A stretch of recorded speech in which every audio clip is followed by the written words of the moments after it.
छत्रपतींचा सेवक तेजो। प्रेक्षकांनो, आमच्या चॅनलमध्ये आपलं स्वागत आहे। यावेळी आपल्या सोबत आहे अभिजितराव ढेपे। आपण शिवसेना उभाटा तर्फे धामणगाव रेल्वे मतदारसंघातून आपण संभवित उमेदवार आहात। सर, आमच्या चॅनलमध्ये आपलं स्वागत आहे।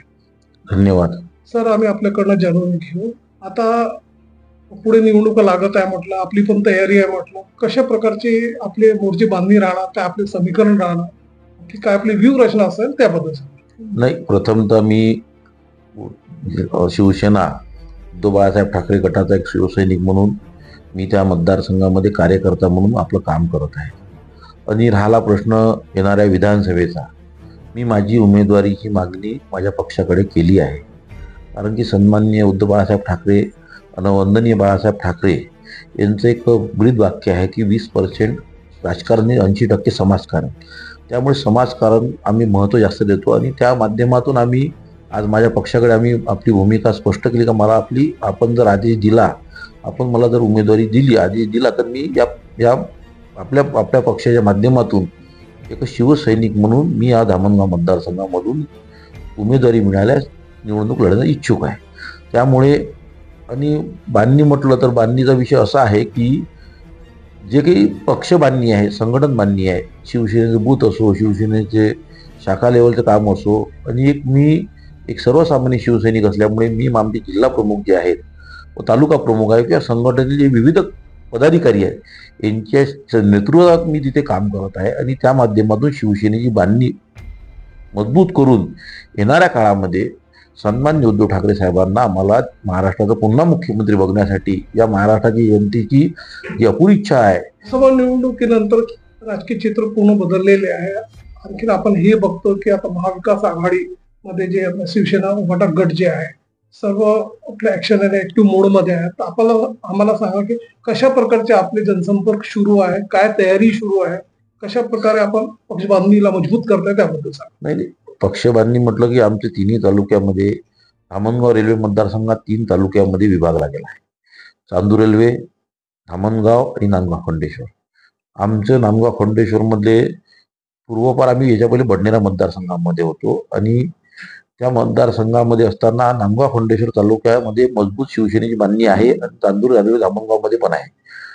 आणि बरेच वर्षापासून तिथे शिवसेना गटाचा आमदार या पहिले होते, पण आता नांदगाव खंडेश्वरला नाही आहे। धामणगाव चांदूर रेल्वे हा भाग सुद्धा जोडल्या गेल्यानंतर शिवसेनेच्या माध्यमातून तिथे शिवसेनेचा आमदार महाविकास आघाडीच्या माध्यमातून व्हावा अशी अपेक्षा आहे।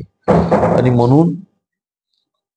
म्हणून आमची अपेक्षा आहे, पक्षाकडे विनंती आहे की या मतदारसंघावर भगवा फडकावा, जेणेकरून येणाऱ्या काळामध्ये शिवसेनेला आणि राहिला याचा तुमचा पक्ष बांधणीच्या निमित्तानं आमच्या तिन्ही तालुक्यामध्ये संपर्क कार्यालय आहे, भव्य दिवशी संपर्क कार्यालय, जेणेकरून जनतेच्या सेवेसाठी ते, कारण हा मतदारसंघ ग्रामीण मधला आहे आणि ग्रामीण मधले आता अतोनात परिस्थिती बिकट असल्यामुळे शेतकरी शेतमजुराचे विविध प्रश्न आहे, ते प्रश्नाची मांडणी करासाठी त्यांना विविध स्तरावर जाणे, त्यांना कुठे प्रश्न मांडायचा, त्यांच्या समस्या कोणी जाणून घ्यायची, म्हणून त्या कार्यालयात येणे, त्यांच्या समस्या ऐकून घेणे आणि त्याचं निराकरण कसं करता येईल शिवसेनेच्या माध्यमातून ते आम्ही करतोय। मतदारसंघात आपण हे बघितलं की जे विकास कार्य रखडलेले आहे, बरीचशी समस्या आहे, लोकांमध्ये रोष आहे, शेतकऱ्यांचे पण प्रश्न आहे जे मार्गी लागलेले नाही, त्यावर तोडगा म्हणून आपली पुढची काय तयारी राहणार त्याबद्दल? नाही, असं आहे की मी पहिले सांगितलं का हा धामणगाव मतदारसंघ ग्रामीण भागातील मतदारसंघ आहे आणि ग्रामीण भागात शेतकरी शेतमजुराचा मतदारसंघ आहे, तिथे काही उद्योगपती नाही आहे। परंतु ग्रामीण भागामध्ये शेतकरी हा अत्यंत विदारक परिस्थिती जगत आहे। आज आपण जर बघितलं का या महाराष्ट्राचा इतिहास आहे का, उद्धव साहेब ठाकरे मुख्यमंत्री झाल्यानंतर एका अंगठ्यावर 2 लाखापर्यंत कर्जमाफी सरसकट झाली आणि कुठल्याच प्रकारचे दंगे झाले नाही, सर्व जाती धर्मांना ते सोबत घेऊन चालले। महाराष्ट्रात एक शांततेचं वातावरण होतं, कोरोनासारखा भयावह काळ साहेबांच्या नेतृत्वामुळे शांततेने आणि सर्व समाजाला घेऊन त्यांनी चालले, म्हणून येणाऱ्या परिस्थिती विदारक आहे। हे शासन फक्त लबाडाचं शासन आहे, कुठेच लोकांना न्याय देण्याचं काम लोक अत्यंत विदारक परिस्थिती जगून राहिले, चिडल्यासारखे झाले आहेत। आणि रोज जे प्रकरण चालू आहे फक्त जातीवादावर बोलायचं, लोकांच्या समस्या आता काय आहे हे समजून घेण्याची त्यांची मानसिकता नाही। आणि म्हणून येणाऱ्या काळामध्ये जो जनता त्यांच्या मनातला रोष लोकसभेपेक्षाही अत्यंत विदारक परिस्थिती या महायुतीची झाल्याशिवाय राहणार नाही असं मला वाटतं. मुख्यमंत्री लाडकी बहीण योजनेचा आता महायुती सरकार कसं गाजावाजा करत आहे. प्रत्यक्षात बघितलं तर महिलेची सुरक्षा खतऱ्यामध्ये आहे आणि त्यांच्या खात्यामध्ये पैसे येत नाहीये. तर त्याबद्दल आपलं काय एक मत राहणार? आणि लाडकी बहीण योजना ही आता सगळं जनता हुशार झाली आहे, सुज्ञ झाली आहे आणि सगळ्यांना सगळं समजते. त्यामध्ये सोशल मीडिया म्हणा की अजून कुठले सर्व मीडिया म्हणा, या माध्यमातून लोकांना हे माहीत आहे, लाडक्या बहिणीला हेच माहीत आहे का हा भाऊ लबाड भाऊ आहे. हा फक्त मताच्या स्वार्थासाठी आम्हाला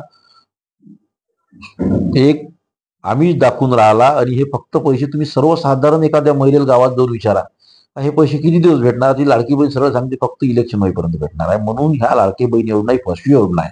आणि 3,000 रुपये तुम्ही त्यांना 2 महिन्याची देऊनही द्याल, परंतु ते 3,000 रुपये देत असताना त्यांना जे कागदपत्र नवीन अकाउंट पाहिजे याच्यासाठी त्या लोकांना 2-2 हजार रुपये त्यांच्या आमच्या लाडक्या भगिनीच्या हिच्यातून निघून गेले आहेत. म्हणजे देताना द्यायचं एक आणि घेताना दुसऱ्या पद्धतीने घेऊन घ्यायचं, अशा पद्धतीने यांचा कारभार चालू आहे. म्हणून मी आपल्याला सांगतो की आम्ही या मतदारसंघामध्ये शेतकऱ्यांना विमा मोफत म्हणतात, 1 रुपयात म्हणतात आणि त्या विमा काढायला त्यांना 500-500 रुपये खर्च येतो. म्हणून शेतकऱ्याची एक सेवा म्हणून आम्ही आमच्या जिल्हा बँकेच्या वतीने शिवसेना उभाटाच्या संयुक्त विद्यमाने शेतकऱ्यांना आम्ही मोफत विमा काढून दिला. त्यांनी आमच्या सेंटरवर यावं, आम्ही आमच्या बँकेच्या मार्फत शिवसेनेच्या संयुक्त विद्यमाने आम्ही त्यांचा विमा काढून देण्याचं काम सुद्धा केलं आहे. व त्याच निमित्तानं येणाऱ्या काळामध्ये जेव्हा लाडकी बहीण योजना सुरू झाली, अक्षरशः महिलांची झुंबळ बँकेमध्ये नवीन खातं उघडण्यात, बँकेत गेल्यानंतर 2-2 हजार रुपये घेऊन खातं उघडल्याशिवाय त्यांना मोफत खातं पण मिळालं.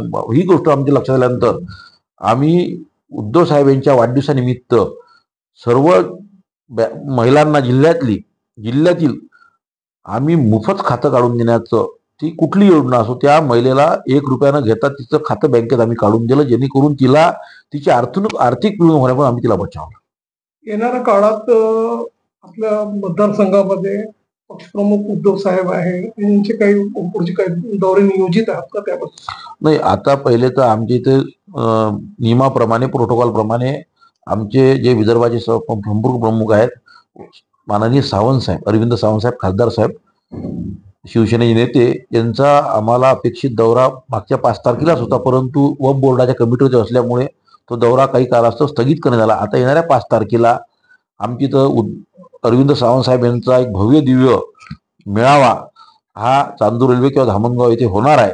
त्या निमित्तानं आमची तयारी सुरू झाली आहे आणि येणाऱ्या काळामध्ये आमची मागणी उद्धव साहेबांची एक भव्य दिव्य सभा व्हावी.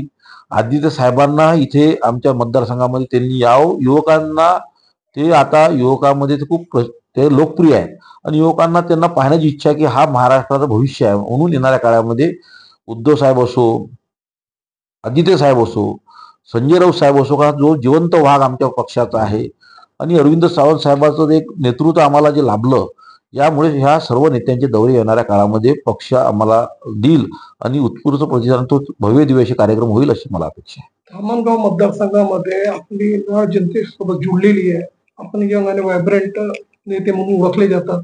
आपलं सतत कार्यक्रम सुरू असतात, मेळावे पण सुरू आहे, व्यक्ती भेट सुरू आहे, बैठका पण सुरू राहतात.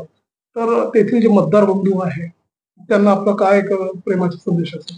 नाही, आमचं मतदार बंधूंना एवढा संदेश आहे की येणाऱ्या काळामध्ये तुमच्याकडे अजून बरेच लबाड लोक येणार आहेत, लबाड योजना येणार आहेत. त्या योजनेला बळी पडू नका, कारण आपण शेतकऱ्यांची मुलं आहोत, आपण शेतमजुराची मुलं आहोत.